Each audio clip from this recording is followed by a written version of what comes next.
space.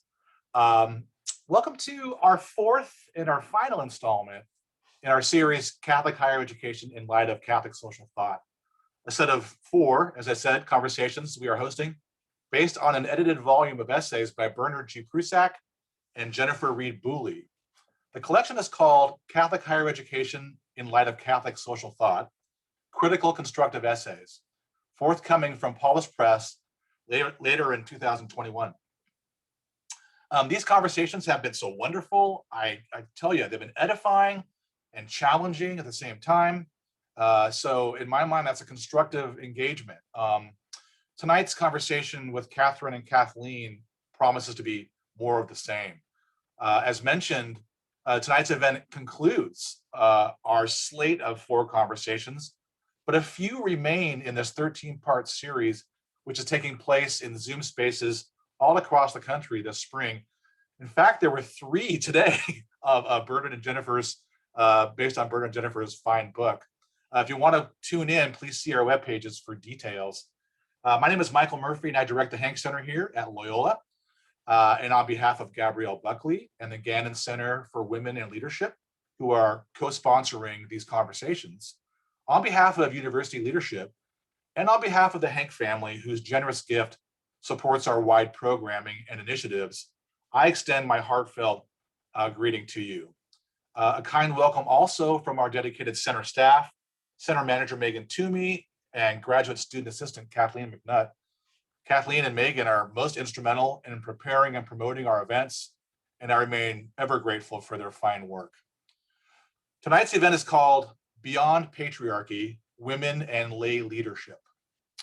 You know, so many of us this evening are possessed by a deep vocational sense of teaching and learning, and by a profound love for the premise, the project, and the promise of Catholic higher education. The same is particularly true of our speakers tonight. Dr. Punsalan-Manlimos will take us on an excursion, speaking mainly from her experience in women and leadership dynamics at the University of Detroit Mercy. She will also reflect, though, on the increasing roles and responsibilities of lay men and women, with a focused eye on the remaining obstacles that impede the full participation of lay people in leadership, particularly those of women. Catherine anchors her insights in a constructive reflection on the responsibilities of Catholic colleges and universities in light of their missions, anchored as they are in Catholic social teaching, thought, and practice. Our respondent, Dr. Kathleen Maas Weigert of Loyola University Chicago, has read Dr. Punsalan-Manlimos' points. Indeed, Catherine and Kathleen have been in intimate dialogue on these matters for some years now, and Kathleen will keep it going, and they both will, but Kathleen will provide a response based on her scholarship and her reflection. We all will then spend the rest of our time together thinking about the ways Catholic colleges, their networks, the university networks like AJCU and ACCU, et cetera, might come together to work towards a better embodiment of mission, largely writ, through the resources of Catholic social thought, teaching, and practice, especially based on Catherine's topics. Just a little bit of housekeeping, my usual housekeeping before we begin. First, you saw the slides. So our next event is this Thursday, March 25th. It's our much anticipated St. John Henry Newman Lecture, featuring philosopher Jennifer Frey from the University of South Carolina. Dr. Frey's talk, From the Rust Belt to Rome, The Conversion of a Working Class Atheist, is part spiritual autobiography and part philosophical reflection. It's a conversation, a lecture you won't want to miss. It's at 4 p.m. and as always, registration is free. Tell a friend, and we hope to see you. One note, actually 3 notes on our format tonight before I introduce our esteemed guests. Today's Zoomcast is classified as a meeting. This means that while the chat is limited, we use the chat for questions. So please direct your questions or comments to me, and I will integrate them as best I can, as always. I try my best. When you write your comment, this is kind of a new wrinkle, please indicate whether you would like to speak out loud tonight and engage our speakers. So we would unmute you. I would read your question, hopefully in the order I receive it, and then say, hey, this is a good one, or this is one that has a priority, and or is utterly relevant, that kind of thing. And then Megan and Kathleen and I will be unmuting people. So we'll see how it goes. I'm sure it'll go fine, but we want to integrate as many voices as possible and keep this natural, right? We want to have a conversation. So please indicate if you're comfortable or if you'd rather not. I understand that. As always, I encourage you to simply, as you listen, write down any thought you might have. And if it's a question or comment, write it to me right away. That helps me start to organize things. So I appreciate it. If you think it, write it, and that helps. Thank you very much, and I appreciate it. So then, with that, let's welcome our speakers. Catherine Punsalan-Manlimos is Assistant to the President for Mission Integration and Associate Professor in Religious Studies at the University of Detroit Mercy.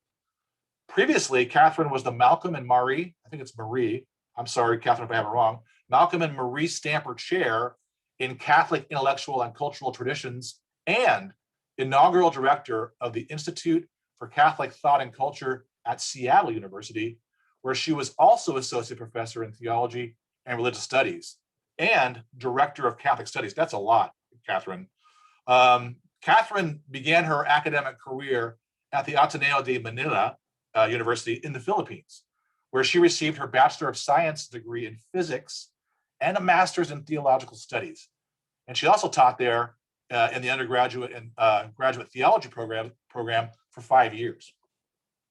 Catherine earned her PhD from the University of Notre Dame in systematic theology in the area of the intersection of religion, science, and the preferential option for the poor.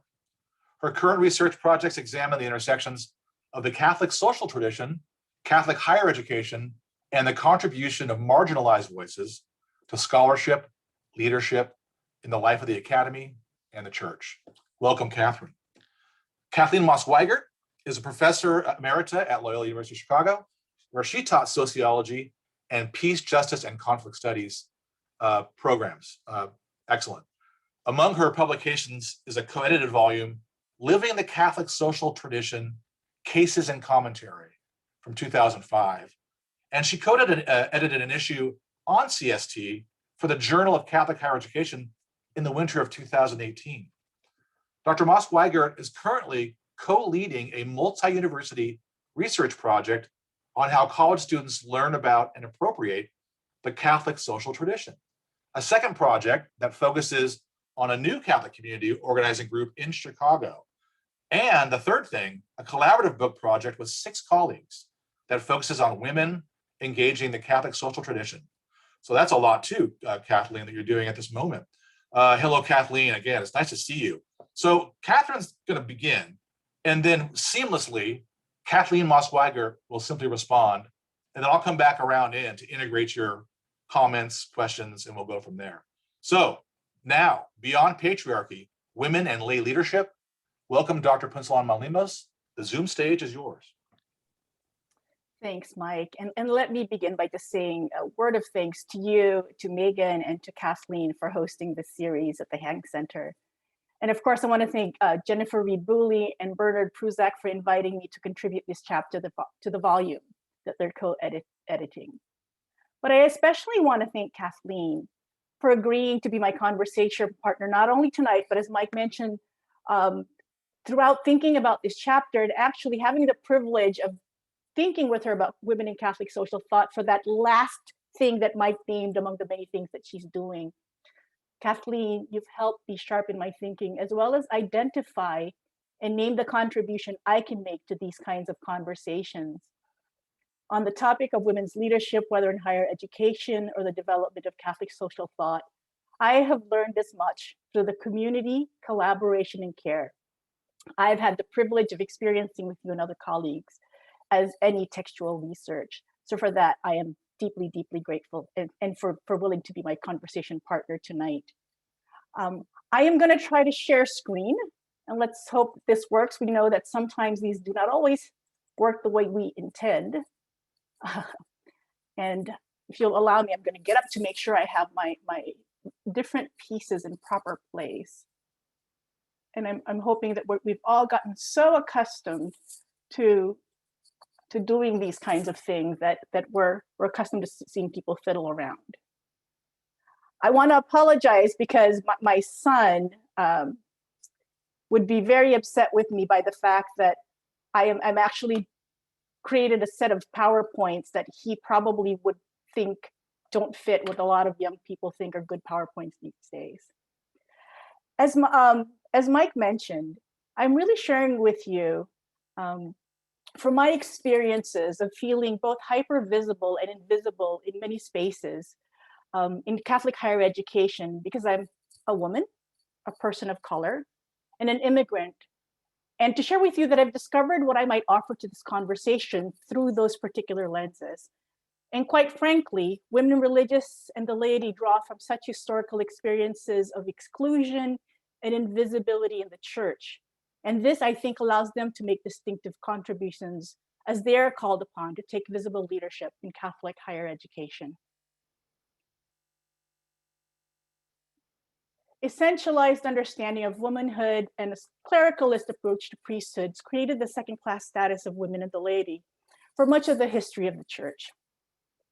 But our current historical moment makes us keenly aware of the fact that exclusion deprives society, the church, and Catholic higher education of the gift of so many from marginalized communities. I understand the invitation to contribute to this chapter as an invitation to name, through the lens of Catholic social tradition, some of the gifts that women and lay leaders have brought and can bring more visibly and centrally to the mission of Catholic higher education. So what I'd like to do is to share with you my ongoing reflection on this work in progress and offer some of the pieces that are informing my thinking in the effort to name some of these gifts. I appreciate the fact that we have an opportunity to share our thinking in the midst of completing our chapters. And I thank the Hank Center for making that possible for me tonight. I think it's important for me to share a little bit about my own history, my own social location. Being a woman of color, coming from a working class background, and being immigrant and transcultural, and kind of how that shaped my own reflecting. You know, I'm gonna stop sharing for a moment, if that's all right. I think I'd rather just talk to you, if that's all right. So I came to theology many decades ago when I made this startling discovery as an undergrad, that in the words that I used then, I can be Catholic and think. It was the life of the mind and finding resonance between Catholic social thought and things I cared about. For example, the struggle of farmers, laborers, and the urban poor that attracted me. So when I began to focus more consciously on Catholic higher education, which you can tell from my dissertation in graduate school was not what I was thinking about in my graduate program, I found myself quite excited to delve more deeply into things like the Land O'Lakes Statement and Ex Corde Ecclesia, as well as seminal works of the last four superior generals of the Society of Jesus on Jesuit education, like Pedro Arrupe's Man for Others. I realized we kind of retitled it, but that was his original title. I'm Jesuit educated and I've been at Jesuit institutions, except for my foray with the Congregation of the Holy Cross during my graduate work at Notre Dame. And these texts were exciting for me as a theologian. And it never occurred to me to read these documents with an attention to what is missing, the excluded voices. That is until the last couple of years since I joined the University of Detroit Mercy, which has the distinction of being sponsored by both the Society of Jesus and the Religious Sisters of Mercy. For example, it never occurred to me to pay attention to who was present at the crafting of the Land O'Lakes Statement, which has had a profound influence on the understanding of Catholic higher education in this country. I'd not paid attention to the fact that the signers of the statement were all men, predominantly clerics from some of the most prominent Catholic institutions. I didn't even pay attention to the care they took to name the context of the statement, the kinds of schools whose concerns would not be included, and those they acknowledged as part of these larger universities, but were not in the conversation. I mentioned the Land O'Lakes Statement because in the slice of the Catholic educational world that I know, this is an important document, marking an important kind of declaration of academic freedom and autonomy. It's important for Catholic institutions of higher learning. Its importance for Catholic institutions of higher learning should not be underestimated. Nevertheless, it should be noted that the concerns of women's colleges, of institutions established by women's religious orders, are totally absent from a pivotal document that has helped shape thinking around Catholic higher education in the United States for the last half year. There's a historical reason for this. These institutions did not go co-ed, many of them, until after the document, Land O'Lake document, was drafted. And the reality is, women's Catholic colleges, even when they numbered at 142 at their peak, continue to be missing from much of the literature on Catholic higher education and higher education more broadly. The volume Women's Catholic Colleges in America, edited by Tracy Shard, Cynthia Ingalls Russet, begins to rectify this by chronicling this rich history. And I'm going to draw on their work, and it's been informing my own learning around the history of women religious orders and the colleges that they instituted. In it, Jill Kerr-Conway notes that the conventional perception of Catholic women's institutions as, and these are her words, backward-looking agents for fostering middle-class ideals of gentility overlooks their striking capacity to institutionalize ideals of social justice left out or ignored within the higher educational system. The cultural context found in church and American society in the late 19th and early 20th century, during the time during which these institutions began to be established, created both the obstacle and the necessity of their establishment. The cult of domesticity that characterized the understanding of the role of women in both church and society, at best saw the higher education of women as enabling them to be better prepared for marriage and being able to raise good sons. Within the Catholic community, there was resistance to such education, as it may encourage young women to turn away from domestic roles. Besides, there was doubt as to the intellectual ability of women for higher education. Nevertheless, the rise in the socioeconomic status of the increasing number of Catholics meant the desire of more Catholic women to obtain higher education. At the same time, options for these women were only in non-Catholic women's institutions, which were seen as a threat to their faith. This opened the opportunity for the establishment of a number of institutions by women religious communities to serve this underserved community of Catholic women who had been wanting to attain higher education. And this was something that the women religious had wanted to offer long before they were permitted. Bishops who had long failed to see the value of offering higher education for women saw Catholic women's colleges as a way to forestall the threat of these other institutions.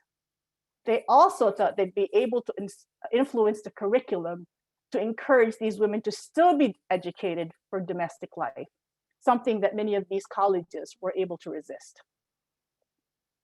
Women religious had been in the business of serving underserved communities, even as the composition of these communities shifted over time.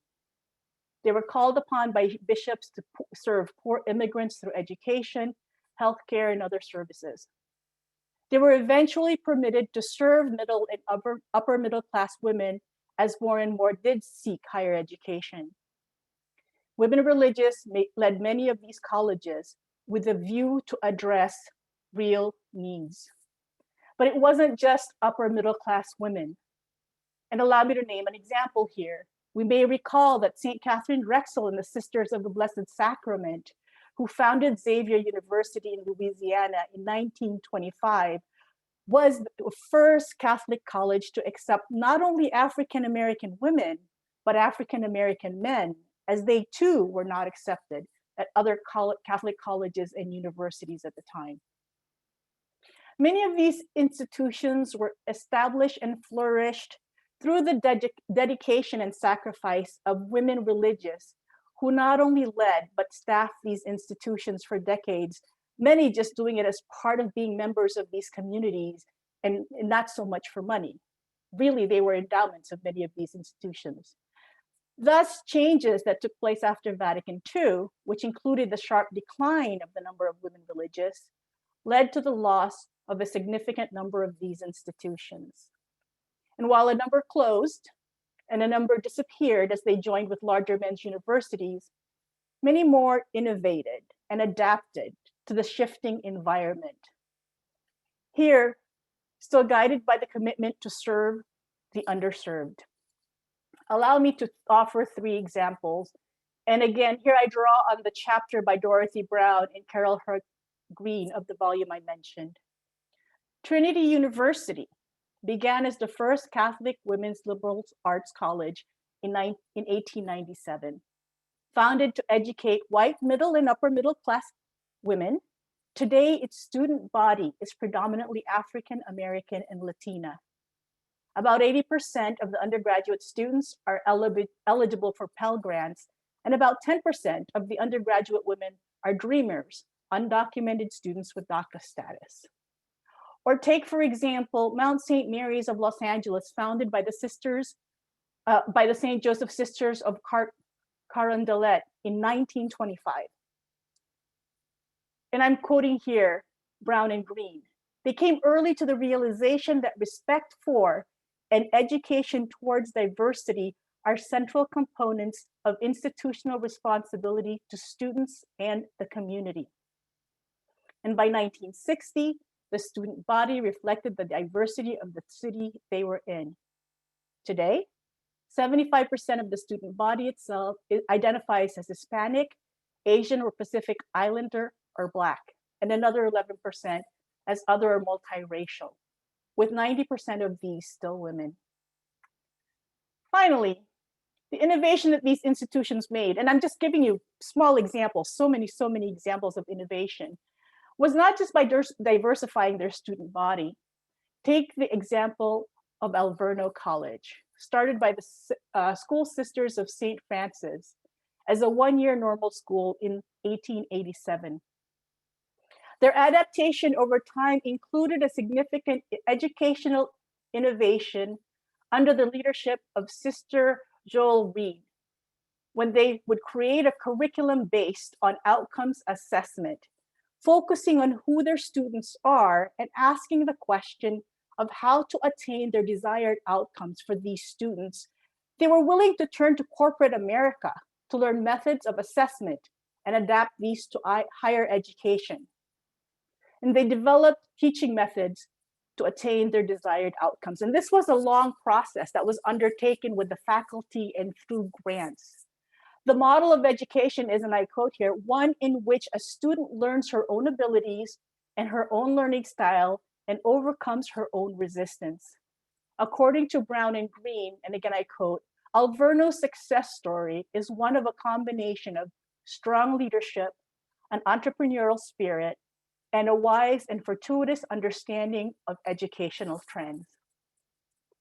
These are but 3 quick examples of how women leaders, guided by the commitment to serve the underserved, adapted to the challenges that they face, which included decreasing enrollment and increasing costs, which might sound familiar for our times.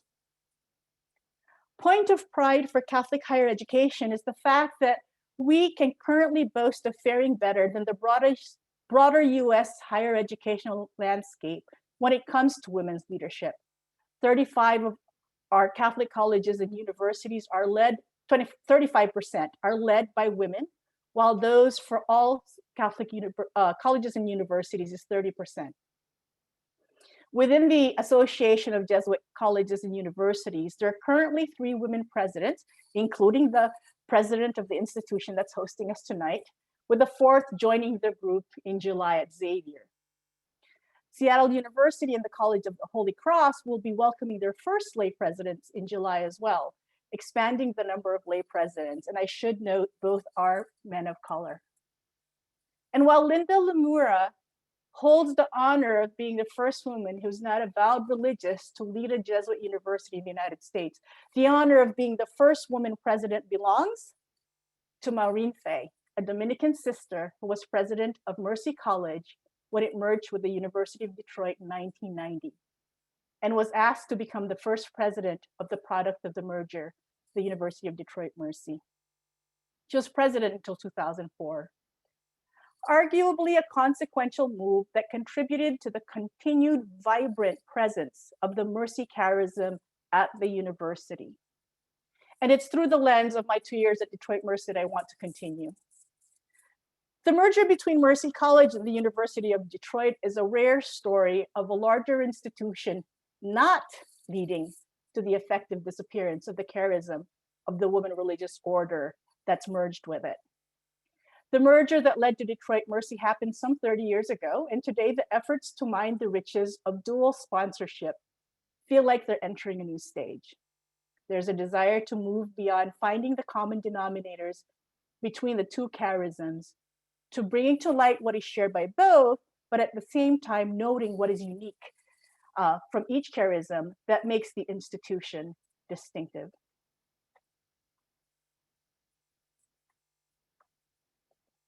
There's currently a conversation among a handful of people with deep knowledge of one or both of the history and charism of the two sponsoring order.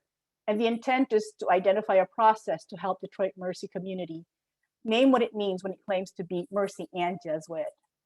And in my own reading and reflecting and reading programs intended to help us prepare to answer the question, I've been fascinated by what I've learned. The story of Ignatius and the story of Catherine Mccauley, the two founders of the religious orders, led such very different lives in very different times and places, and so inspired approaches and reasons for education that were shaped by these experiences. They also came to many things in common. Among these is the holding together of contemplation and action. And attending to their stories reveals what makes this core value different for each. And again, I've just been so fascinated learning Catherine's story against Ignatius's story. First of all, Catherine Mccauley was an Irish Catholic woman who was born during a period when the penal laws were that had been used to oppress, marginalize, and disenfranchise Irish Catholics were just being lifted. While her father was a relatively well-to-do man and did well for his family, many Irish Catholics of the time were impoverished, uneducated, and continued to suffer the consequences of legalized oppression of a people for over a century. While growing up with relative means, she would lose both parents as she began to enter into adulthood, and she would have two siblings with her. They would be cared for by family and friends. But there's always a story that's told about her. When she was 5 years old, she would witness her father attending to the needs of the poor, and this inspired her in her own faith. And in her early 20s, when she was already orphaned and was taken in by the Callahans, who was a Quaker couple, their faith enabled Catherine to continue the work of compassion and care for poor children and women that she had first learned from her father. And she cared for the couple as they grew ill and they passed away. And they left her a fortune, a small fortune that she used to start the House of Mercy, which was a house that welcomed poor children and vulnerable women who were often working in the homes of the wealthy. I note this because this was her place of encounter with God. This, along with continued prayer and spiritual conversations and readings, would shape Catherine Mccauley's own spirituality, right? And so when she built the House of Mercy and began to attract other women to this particular work, she never had an intention to become a sister, but the circumstances in which she lived forced her to enter religious life to continue the work that she had already understood to be coming from God. But what I really want to highlight is the entry point of caring for the vulnerable as her place of encounter with God. And that direct contact and care is so characteristic of the religious Sisters of Mercy. A very different story, right? For Ignatius, who lived some 3 centuries before Catherine. And he was a young man who lived a life of privilege. Many of us on this call probably know his story better. I noticed some friends from other Jesuit institutions, and that's why I'm making that assumption. He led a privileged life that was kind of cut short by an event in Pamplona, leg shattered by a cannonball. I need to mention we're celebrating the Ignatian year starting in May in recognizing the 500th year anniversary of this pivotal event. But what's most interesting, it was in bed with books and his imagination that God began to do his work in Ignatius. And that's where his conversion experience happened, in solitude, imagination, and prayer. And so God accomplished his work here. And it was from this space that he left behind courtly life to pursue a life of radical simplicity and to share what God had been teaching him through those months as he was healing from his wounds. And of course, this is what helped give birth to the spiritual exercises of St. Ignatius that many of us know about. In this new state, he too would be drawn to caring for the sick and being among the poor. But more importantly, he wanted to preach and teach the spiritual exercises he had learned as a way to God and interior freedom. But he lived in the time of the Inquisition, and he didn't have the proper credentials to do the work that he was doing, however correct his theology might have been. So he was forced by ecclesial requirements to go to school, which eventually led him to the University of Paris, which eventually led him to the circle of men who would help him found the Society of Jesus. If Catherine's entry into education was starting a house of mercy to provide opportunities for poor women and children, Ignatius's entry into education began with trying to educate other young men who wanted to join the community of the Society of Jesus, and eventually acquiescing to communities that wanted their sons to also be educated. Different starting points, different, if you will, constituents for the education that they offered.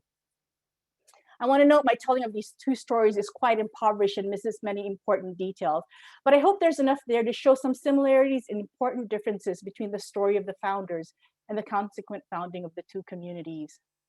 I'm fascinated by how contemplation and solitude was where God taught Ignatius like a schoolboy, as he would say, and how it was the works of mercy, attending to those in need, where Catherine saw the face of Christ, as in Matthew 25. But in both of these stories, I want to suggest that context is critical. Circumstances and social location shaped the possibilities for each of these persons and led to diverse ways that they were experiencing and encountering God. And these experiences and encounters shape how each understood the world that they lived in, gave birth to knowledge, insights, and possibilities. And I think this is true for all of us. What we're able to imagine as possible in the world is shaped by these kinds of experiences.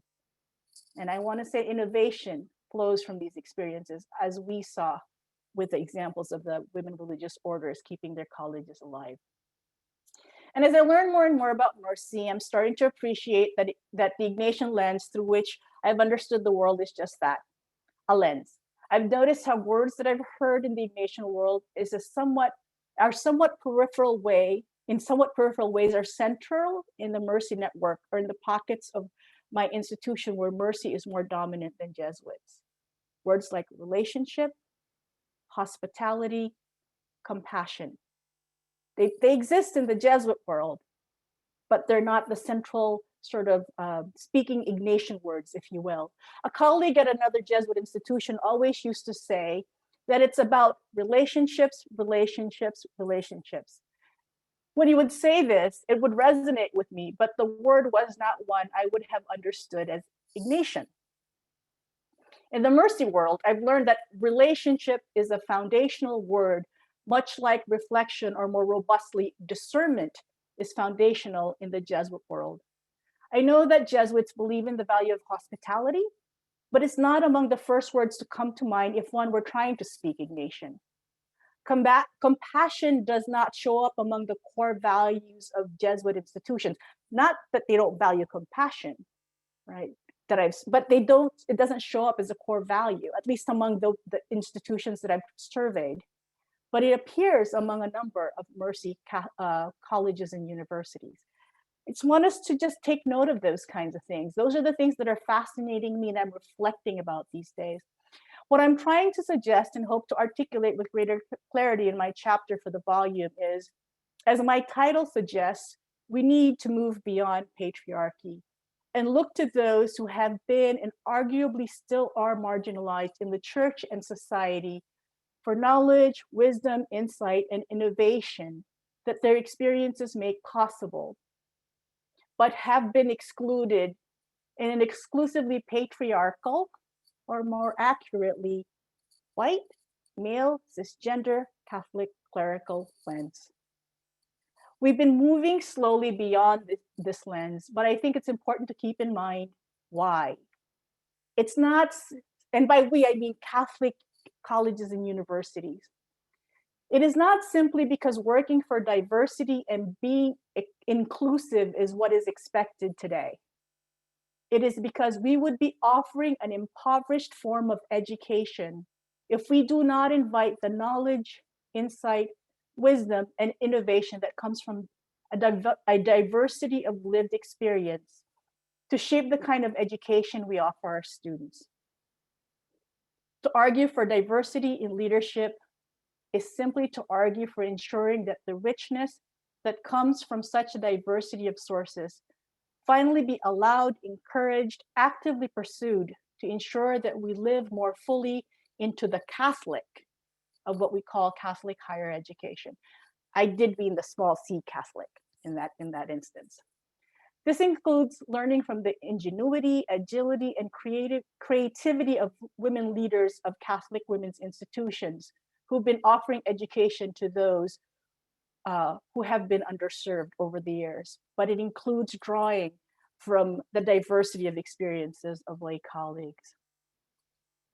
Now, while much of the body of the writings approaches and slice of the Catholic social tradition we have been using as we've been having these series of conversations, I think what I want to draw our attention to is that we probably don't think about how heavily patriarchal, Euro-American centric the orientations in them have been, and that much of what we encounter in Catholic social teachings are documents largely written and informed by the thinking of those whose experiences are of the global north. The pontificate of Pope Francis offers us some hope, though, that we are moving beyond a particular form of patriarchy, at least. I don't want to overstate this, but it seems to me that the first Latin American Pope, the first Pope from the global South, is offering something different. Okay, I have to mention this here. Many have said that this difference is because Francis is also the first Jesuit Pope. A former colleague at Seattle University, Jeanette Rodriguez, would always counter this. And she would always say, nope, it's because he's Latin American. It is only now that I'm swimming in Jesuit mercy waters that I'm coming to a deeper appreciation of Jeanette's words. One of the striking things I noticed from the first encyclical Pope Francis released in his name is how filled it is with examples of challenges so close to the ground, to daily life. Then it became apparent that he wanted to draw from the wisdom of bishops from around the globe. He quoted conferences of bishops from the continents. He opened Laudato Si, drawing on the wisdom of the Patriarch Bartholomew, and Fratelli Tutti from Grand Imam Ahmed Al-Tayeb, making clear through action his conviction that wisdom comes from other religious traditions. As someone whose theological area of interest, as Mike has mentioned, is religion and science on the one hand and liberation theology on the other, I appreciate Francis's repeated call to draw on the knowledge offered by different disciplines, different sources, different organizations, different cultures, different communities. And while dialogue has not been traditionally named when listing principles of Catholic social teachings, I think what Pope Francis has contributed to CST invites a consideration of dialogue as an important principle for all we do, especially in higher education. It is what is called for to draw on the riches that come from diversity. It is what inclusion looks like, and it is what will make it possible to discern how we move forward to create equity. Dialogue, genuine dialogue describes, as Pope Francis describes it, invites recognizing the dignity of persons. It is the path to determine common good. It is the skill that our students need to bring about change and work for justice. It is the approach that leaders need to take, whether in our institutions, society, or church, to begin to actualize the other principles of Catholic social teachings. Women and many lay leaders in Catholic higher education bring experiences and voices that have long been overlooked in the church and in American Catholic higher education. In the current landscape of higher education, with the decreasing population of traditional college students, there's lessons to be learned, like the lessons we learn from Catholic women's colleges and universities, particularly as they speak to attending to serving and innovating to serve the underserved. There's a lot to learn there, and that includes bringing in this diversity of voices. I have to say, I fell in love with Pope Francis's metaphor of the polyhedron to describe the possibility of bringing together a multiplicity of voices, right? He talked about it in the context of globalization, but understood to be multicultural rather than homogenizing. It intends to illustrate the invitation to preserve the richness of cultures or diversity of voices rather than the flattening out of difference that might be expressed by a sphere where everything is homogenized. And I think that image helps me understand what the notion of moving beyond patriarchy means. It's just recognizing these other facets and bringing them to bear. Now, allow me to quickly shift and talk more about moving beyond patriarchy by turning to the question of lay leadership. Throughout much of my presentation, I've been talking about the women religious orders and the institutions they sponsored. And I have to say, while technically women religious are also lay because they're not clerics, I know that what we often understand by this term are those of us who are not vowed religious. And while many Catholic colleges and universities have welcomed many lay leaders, the shifting demographic landscape with regard to the presence of the religious at these institutions offers an increasing challenge to ensuring the continuity of the mission and identity of these colleges and universities. After all, the time of having Father X or Sister Y, or the community of fathers, sisters, and brothers to ensure the mission and identity of our institutions is fast fading. And more of those who have received the needed credentials for leadership are increasingly less and less familiar with the Catholic intellectual tradition that they are, by virtue of being leaders at such institutions, they're supposed to preserve, hand on, and enliven. And often they're even less familiar with the stories of the founding orders and their charisms until they enter the institution. And within the polyhedron that I've applauded, some of these faces must be able to bring experience and knowledge of the Catholic intellectual tradition and the story and charism of the founders.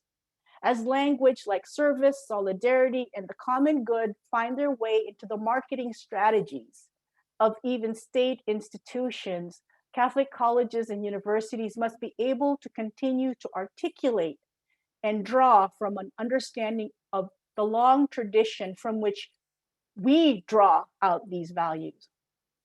But it cannot simply be knowledge of the tradition. It must be appreciation, experience, and commitment. And allow me here very quickly just to offer a few quick thoughts. Many of us know that engagement with the Catholic social tradition is often one of the easiest entry points for bringing lay colleagues into the conversation that introduces them to the Catholic intellectual tradition. Shared commitment to social justice is what often draws many in. I'm discovering more and more that however faculty may feel about the Catholic Church, they're willing to engage the intellectual tradition. I think many of us in Catholic higher education see this in our institutions. Often we lament the shared concern for social justice is often without connection to the Catholic social tradition that grounds this commitment for us. This is why I want to suggest that Land O'Lakes might have had it right in emphasizing the importance of having a robust theology alive at the institution, which includes a meaningful engagement with Catholic social thought as part of what informs the way institutions engage social justice. Finally, with regard to forming lay leaders more broadly, allow me to share my experience at Seattle University, which, by the way, was the first Jesuit institution of higher learning in the United States to go co-ed in 1935. The institution has the distinction of having had two Jesuits in their community who have helped draft documents on lay collaboration and on women in the 34th General Congregation of the Society of Jesus in 1995. And here I'm remembering the late Pat Howell, and I'm thinking of President Steve Sundberg.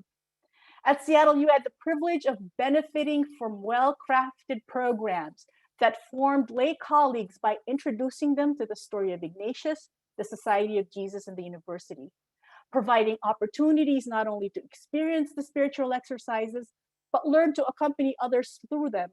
We even had opportunities to go on immersion as faculty, staff, and administrators. They've been asking the question of how to prepare lay leaders, not only to step into leadership as fewer and fewer Jesuits become available, but to be able to prepare the second generation of lay leaders, those who will work with very few Jesuits or maybe never encounter a Jesuit. Many programs have been created and offered either with lay partnership or fully by lay colleagues. And I feel like now I'm just advertising. I want to also name the Ignatian Colleagues Program, right, which is an 18-month program for administrators and faculty of the AJCU institutions. Again, the program offers similar kinds of experiences. Finally, why not? One more ad. I want to mention Collegium, right, which offers an opportunity to dive into faith and the intellectual life through a week-long program that engages mind and heart, building community while offering participants opportunities to learn, reflect, and pray together. Okay, I'm going to toot my own horn here. This year, through a grant from the West Midwest community of the Sisters of Mercy, I've had the privilege of creating and co-leading a program inspired by my experiences with Ignatian Colleagues Program and Collegium. It felt critical to begin to form a cohort of lay colleagues first in the Mercy tradition at a dually sponsored institution where a number have participated in national Ignatian formation programs already well in place. These are just, and so it was important to ensure that there was knowledge and understanding and experience of the Mercy tradition as well.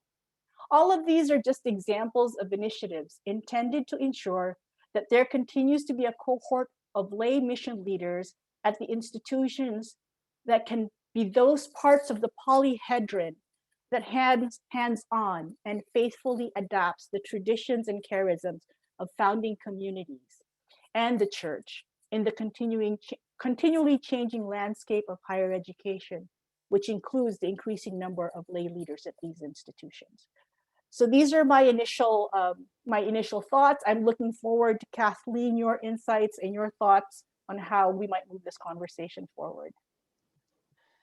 Catherine, thank you. First of all, for your kind words, but just for this process, I have so relished the time we've spent. I look forward to this evening for a couple of weeks, and I look forward to our conversations that will follow. Just a word to the audience that might not know a lot about my background, just the quick part that Mike reiterated. I'm a sociologist. I have taught peace studies, and I also have a background in international relations. So I'm not a theologian or a philosopher, as many of my good friends are. I've been at 3 different institutions, Notre Dame, Georgetown, and now, of course, Loyola. So 2 Jesuit and 1 CSC. What I'd like to do is focus my response in 4 categories based on Catherine's reflections and invite more conversation, clearly for the 2 of us, but for the rest of you as well. So first, Catherine mentions the Land O'Lakes document. Until she and I started to talk about it, I hadn't reread that document in ages. It came out in 1967, and I had to look at it when I was at Notre Dame for a long period of time. But I hadn't noticed exactly what she said, who wasn't involved, who was not mentioned, especially women, and obviously the women's colleges, because the focus was on universities. And it's an important context to remember. Catherine mentioned theology, and Land O'Lakes is clear. There must be a strong theology department, and it must be in dialogue. I will note as well, it does say there should be no theological or philosophical imperialism. Please note, my dear philosopher and theologian friends, it's the interdisciplinary dialogue that just captured my heart, I must admit, because we've had so many conversations about what does interdisciplinarity mean. This document talks quite seriously about it's got to be dialogue between the disciplines. You get mutual enrichment, you get total dialogue, you get creative dialogue. So I want to just suggest, Catherine, we ought to think more about, might we imagine a new working document, one that's about institutions, not just select universities, of Catholic higher education that brings in those missing institutions, those missing voices, and consults widely with them in creating a new working document. I think we could have some fun thinking about that. Second, the dual sponsored institutions that you now serve. Jesuit and mercy, and their animating charisms. You yourself are trilingual, bicultural. You've lived in the Philippines and the US. One of the concepts that we use a lot in sociology and other disciplines as well is intersectionality, a concept created by legal scholar Kimberly Crenshaw back in 1989. You are a woman of color, a bicultural scholar.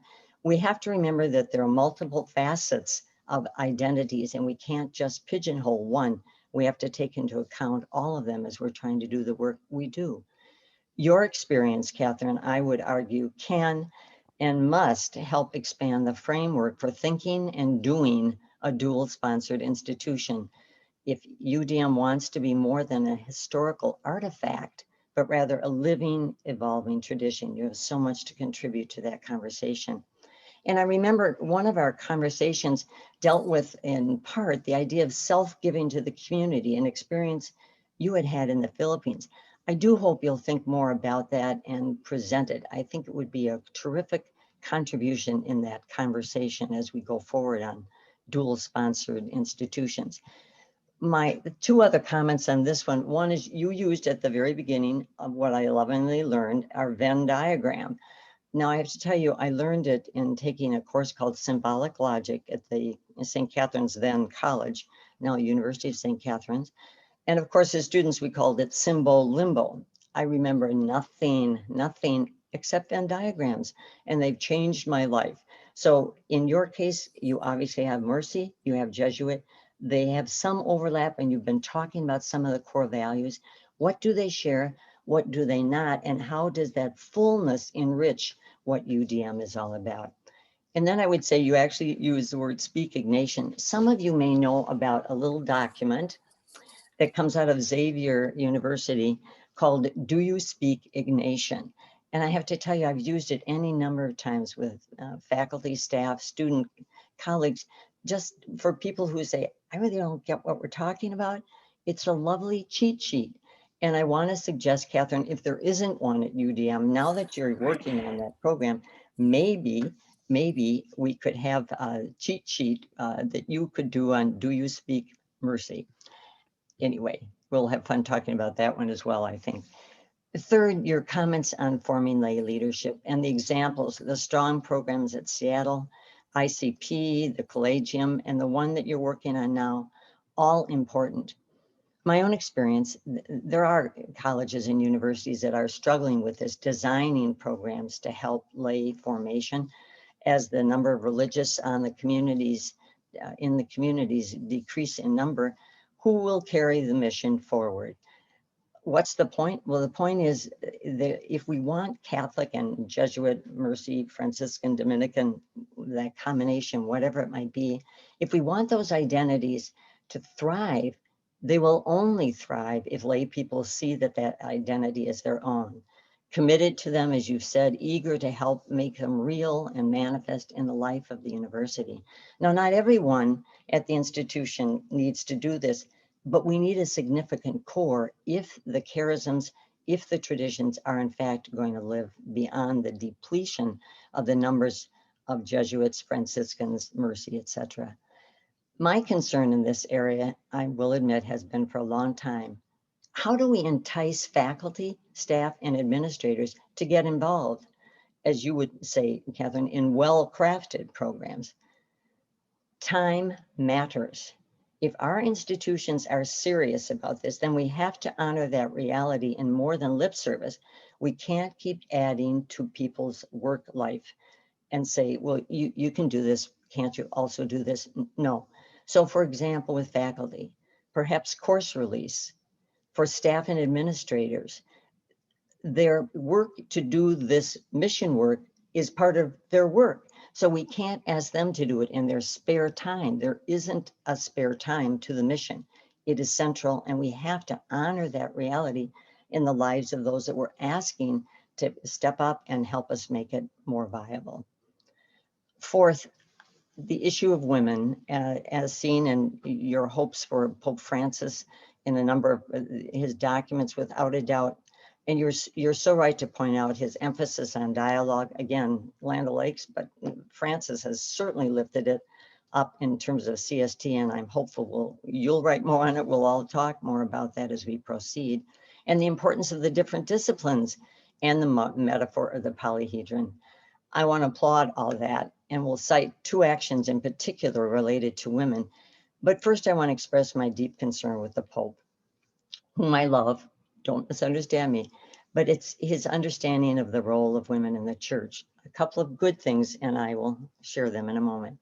But it's the tenacity with which he and the others in the hierarchy cling to adamant opposition to what they have called gender ideology. There's no recognition of a distinction between sex and gender. God created males and females, period. This is challenging for those of us in and outside of the church, I would argue, whether biologists, anthropologists, sociologists, or parents of newborns that don't fit those categories, or whose children come to understand themselves as not the way some describe them, as immutably something that they don't believe is true for them. So the issue, can that topic be discussed, explored, developed in Catholic colleges and universities or not? What is academic freedom a la Land of Lakes? And I want to quote from that document. Hence, the university should carry on a continual examination of all aspects and all activities of the church and should objectively evaluate them. Let me turn now to the two recent actions by the Pope that suggest what I would call progress. First is in his recent apostolic letter, Spiritus Domini, where he basically has changed church law to make explicit that lay women can act as readers and altar servers in liturgical celebrations. While lots of us have been acting as such, it is now official, and that is not to be dismissed. This is an important first. But he continues to reaffirm Pope John Paul II's ban on women's ordination to the priesthood. As I said a minute ago, and I repeat here, can that topic be discussed, explored in Catholic colleges and universities or not? So that's the first document, Spiritus Domini. Second, and what to me perhaps is the more expansive action by Pope Francis regarding women in the church. He has appointed two new undersecretaries for the Vatican's Office of the Synod of Bishops, just February 6th. One, a Xaverian sister, a French sister, Nathalie Becquois. My understanding is that she may be able to participate with the right to vote. That would be incredible. His next synod, by the way, is going to focus on synodality, and it's scheduled for October 2022. Both of those actions are important and I think could be fruitfully discussed and useful to Catholics and members of other faiths and no faith tradition in our Catholic institutions of higher learning. Let me add to this by focusing for a moment on the Jesuits. Catherine, you mentioned Decree 14 from the General Congregation in 1995, Jesuits and the situation of women in the church and civil society. An important document. I hope many will have a chance to read it. But just this March 8th, which everyone will know is International Women's Day, Superior General Arturo Sosa created a commission on the role and responsibilities of women in the Society of Jesus. It's to function for 3 years. Final report given back to the Superior General. 10 members, 6 women, 3 Jesuits, 1 layman. 2 are Americans, Donna Andrade, who is the Dean of Mission and Ministry at Fairfield College Preparatory School, and Mike Duffy, who is the director of the McGrath Institute for Jesuit Catholic Education at the University of San Francisco. I'm hopeful that this 3-year process will yield new ideas and actions for men and women at Jesuit universities and other institutions from the prep schools all the way up. So conclusion, thank you, Catherine, for sparking so much of my own thinking and in dialoguing with you. I'm grateful and I'm excited to carry on this conversation tonight and beyond. Thank you.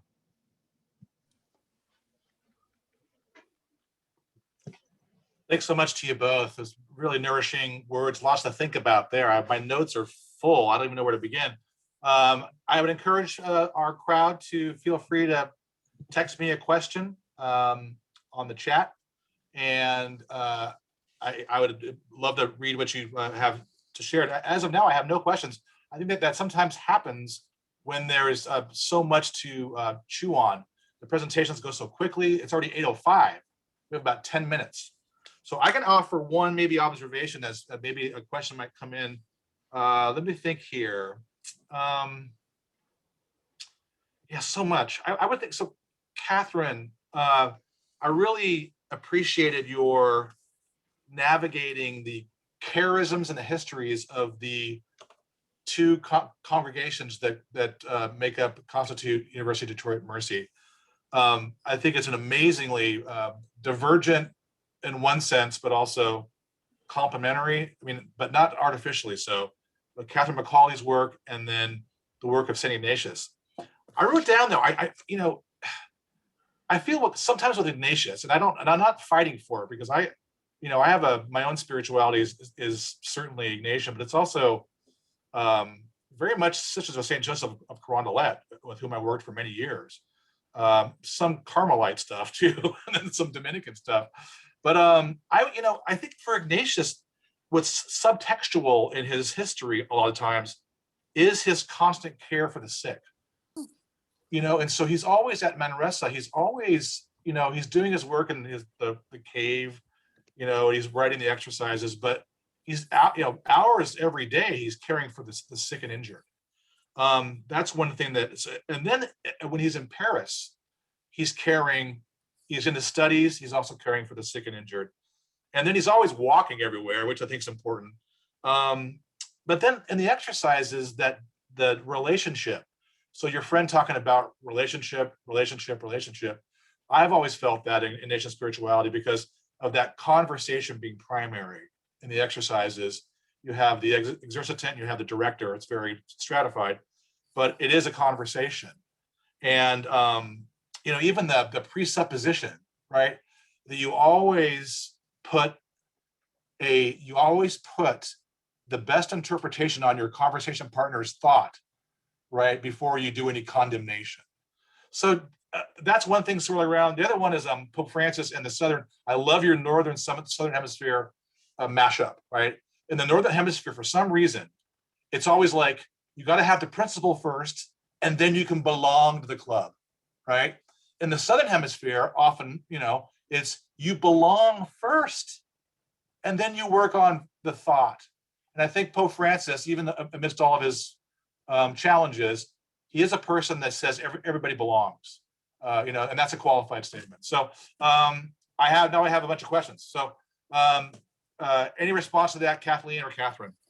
I just want to speak, Mike, to your first point about Ignatius. And the really interesting thing is, as I'm learning the charism of mercy, sometimes you end up dichotomizing a little more strongly than it's not a dichotomy. I think my intent really is my fascination with the different entry points of the two founders, right? That Ignatius, it was the months in convalescence. It was the River Cardinere and the vision of the Trinity, right? These were the places where his conversion was to God was happening. His kind of awareness of this call was happening, and that relationship really. With Catherine, it was the poor for whom she cared. It was the sick. It was the women that she was trying to help in various situations, right? That's why it's so Matthew 25. It's seeing the face of Christ. And again, it's also kind of north and south, isn't it? It's on the ground and above. And I do wonder sometimes if that has something to do with inclusion and exclusion, with margins and centers, right? And how that plays out. A lot of these are also swirling in my head, and I'm sort of trying to land on them as I continue to reflect and to think. But so the only point there, I think that Detroit Mercy has survived dually sponsored for 30 years because there are so much in common. As a new mission officer at the institution, for me, the exciting part is not only to name what's in common, but even how different the distinctiveness of these commonalities even, right? And then what's emphasized.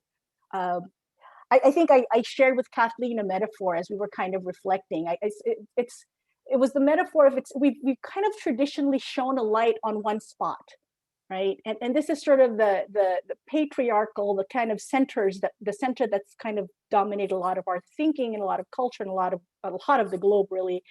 And the idea of moving beyond patriarchy that we're talking about, and I think the idea of moving beyond certain forms of leadership is expanding that, and sort of, if you had a ray of light, shining light on other things. Right? It's not that they're missing, but they're shining light on other things. And as much as I'm in danger of ruining Pope Francis's polyhedron metaphor, but shining light, if it's two-dimensional, if it's a two-dimensional surface on a two-dimensional space, will still have a center. So it's shining light on a two-dimensional surface in a three-dimensional space. If you think of that, there is no center. It's a matter of shifting where you look, right? And I think that's kind of what's at play, even as I think about Ignatius and Catherine. What's getting centered and what's not. I am chuckling because I love hearing your physics background come in here, Catherine.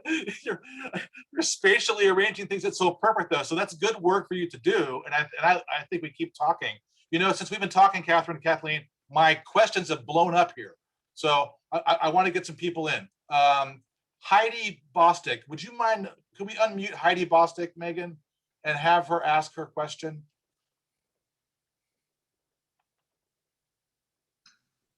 What's the question?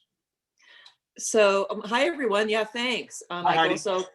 So the question was, there seems to be a need alluded to here to rethink a theology of the body. I was just wondering if there are any comments about how these different charisms could illuminate this rethinking the theology of the body.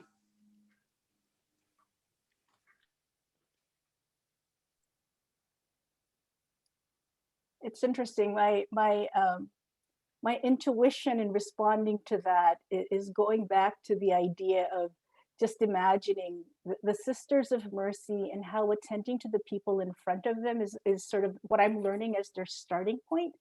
And again, this is also very Ignatian and very Jesuit. I don't want to underplay that. The Sisters of Mercy are the new things for me. But I wonder, as we're thinking about something like the theology of the body, or how we're thinking, and I know we're speaking about a specific theology there, but even how we're thinking about some of the things that Kathleen pointed out around gender and sexuality, how the voices of persons, of individuals and lived experience are informing that, right? And so is experience the starting point, or are principles the starting point that are dictating how we're understanding experiences? And I think that's, in that sense, I think there's something about women religious communities, for example, starting on the ground, that may inform how we might approach doing something like that. I hope that kind of begins to speak to it, to the question. Thank you. Any follow-up, Heidi? Heidi's still muted. That's okay. Hey, Catherine, thank you. Kathleen Maas Weigert, any thoughts? This theology of the body is one of those areas where I've done some tangential reading, but as a sociologist, it makes me exceedingly nervous when people start essentializing things. So if we're going to essentialize male bodies and essentialize women's bodies, I think we're going down the wrong path. So I have a little squeamishness trying to get theology around body, unless the idea of body is much more expansive than what I think Catherine has pointed out and what the tradition has said, and what I acknowledge again: male, female, end of statement. Thanks, Kathleen. Okay, next person, Elsie Miranda. Can we unmute Elsie?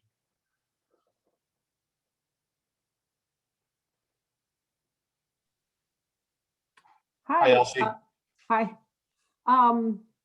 So I just to contextualize my question, I taught at a Catholic university for 22 years, and now I'm in accrediting. So I visit all kinds of schools, many of them Catholic. I'm the only Catholic accreditor at the association. And I am continuously just flabbergasted by how popular these right-wing leaning Orthodox schools are, the number of students that they have, the amount of money that they have, and how much there's this appeal for obedience and certitude. And it breaks my heart personally, but I have to do my job independent of how I feel about them.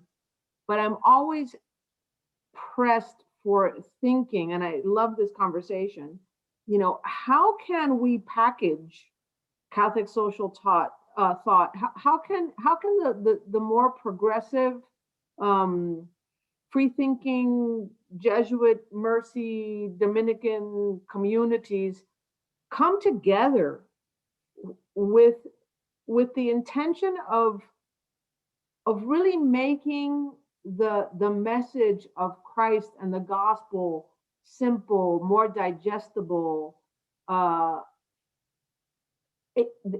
People want a very catechetical kind of formation, and there's a huge market for it, and I mean, I love this conversation. We can talk for weeks, but I'm concerned that the people who are hungry and desirous of consuming a simple articulation of faith, they don't get this. Thank you, Elsie, very much.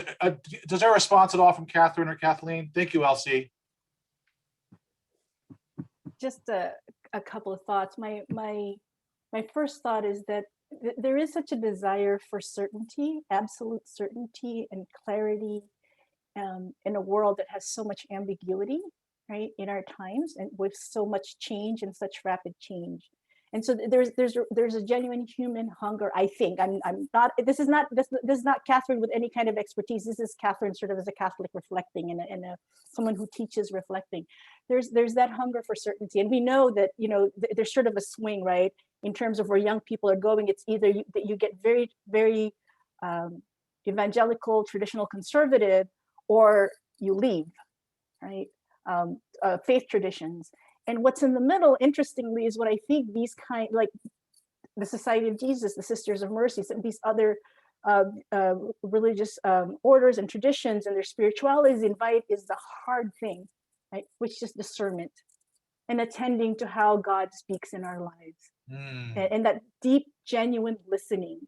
And the reality of assuming, at least, again, this is where being a woman Filipina comes in, right, with sort of this transcultural experience, that sometimes easy formulas, they don't resonate with my lived experience because they're framed and formulated for a culture and a worldview and a reality that's different from mine. I'm not speaking about being relativistic. All I'm saying is what often are clear-cut formula for some still need to be translated, right? And still need to be understood through various lenses. So what appears as certain for some may still nevertheless remain ambiguous for others. I guess, and for me, the important point is, again, the hard part is to accept the freedom that we've been given to really discern how God is moving in the world and in our lives and how we're called. That's hard work, and hard work. It requires commitment, right? And as I listen to you, I'm also thinking, on the ground with people, that's where the gospel is lived, right? So there's also that sense, and what those kinds of encounters often can do for transforming the experiences of young people. Catherine, that's exactly the point I was going to make, your last point. I'm a believer in experiential education. We've got to displace students, faculty, staff, all of us. We need other opportunities to reflect and to be challenged and to wonder why. And I think that really comes with experiences. So if we could shape more of those, it's back to your idea, Catherine, of well-crafted programs. I don't mean just send them out, although the Jesuits do that still. So we need to do things like that, I think, Elise, to get at this. I really do. Thank you both. Gosh, Kathleen, I love that too. Experiential, I'm a both-ander. So I like experiential learning, but the intellectual rigor to reflect on it too, I think, is needed. It's Catherine, essential, Mike. That's an essential part of good experiential education. It is not just the experience, Right. it is the prep, the reflection. Yeah, the whole thing has.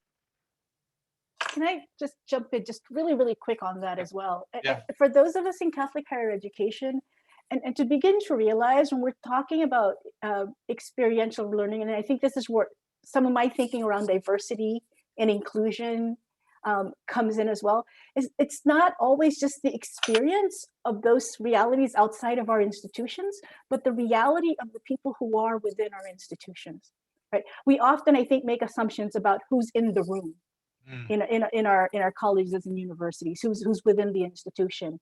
And again, we need to be aware of the changing demographics of our students that are already inside, and also the necessity to change the internal demographics, right?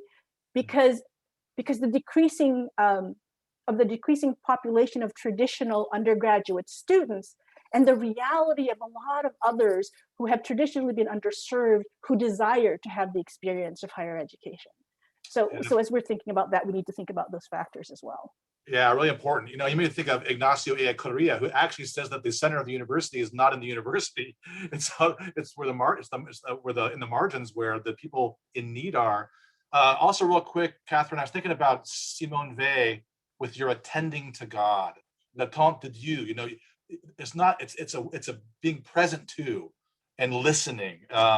Really wonderful. I have so many questions. We're over time. I'm just going to read a couple and then ask Gabrielle Buckley to have the last word. So we can unmute Gabrielle.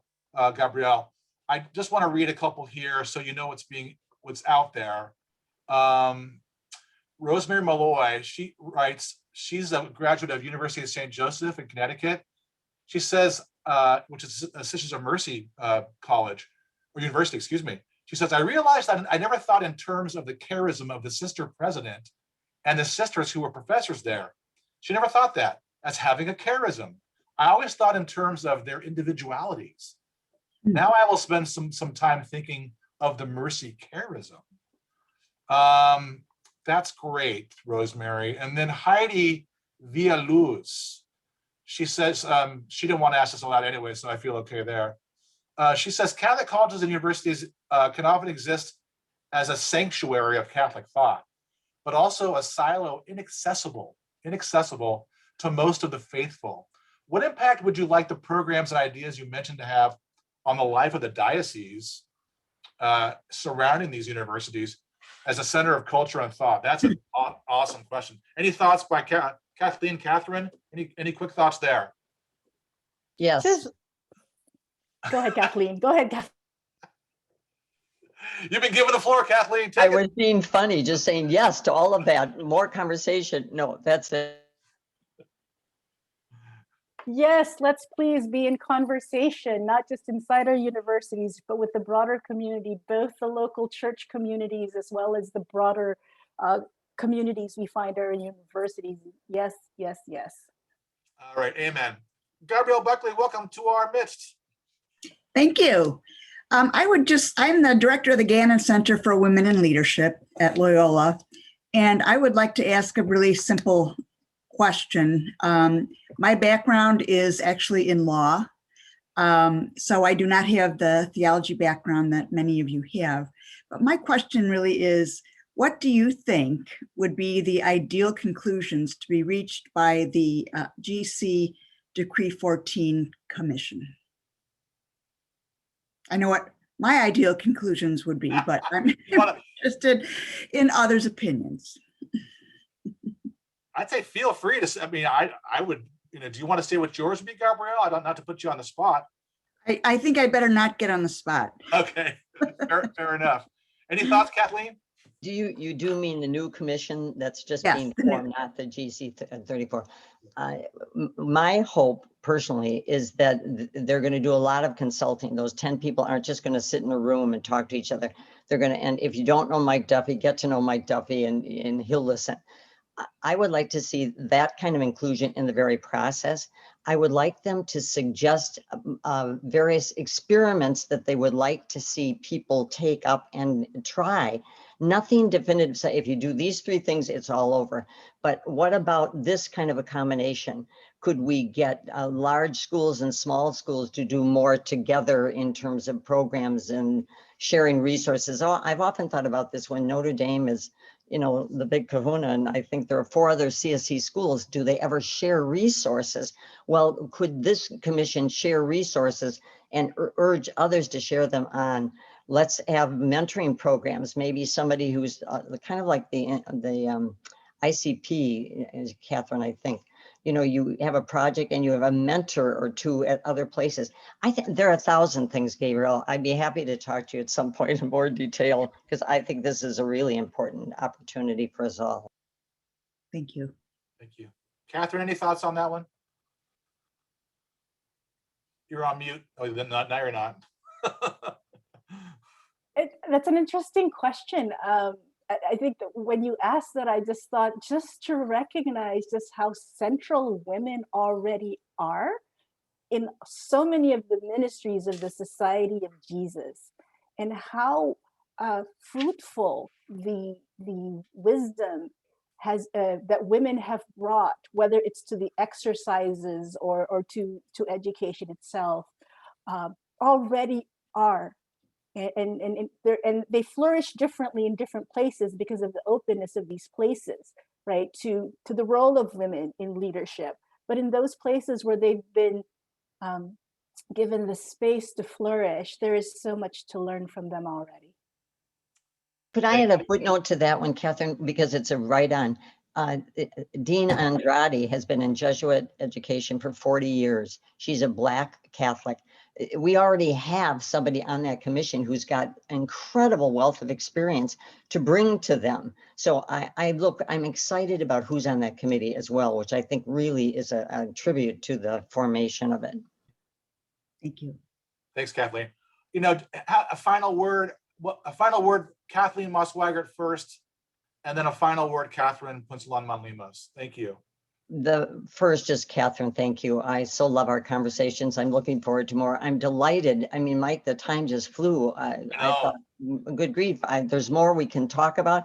We can all talk about in different ways because we have emails and you name it. So thank you for this really fun evening, intellectually satisfying and challenging at the same time. Catherine, especially to you and the Hank Center and the Gannon Center for Women in Leadership for the co-sponsoring of it. Really, I'm so pleased to be part of it.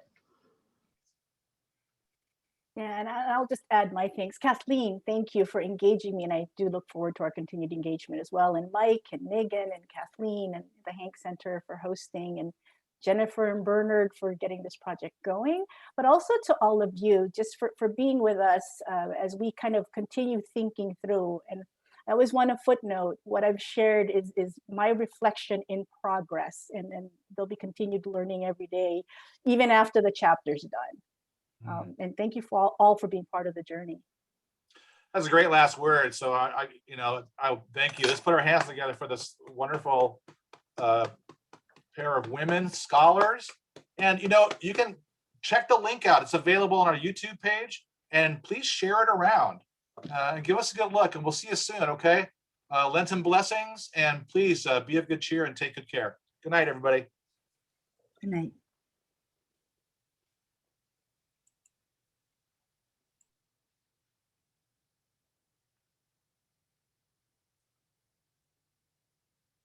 Thanks, Megan. Thanks, Kathleen. Thanks, Catherine. See you soon.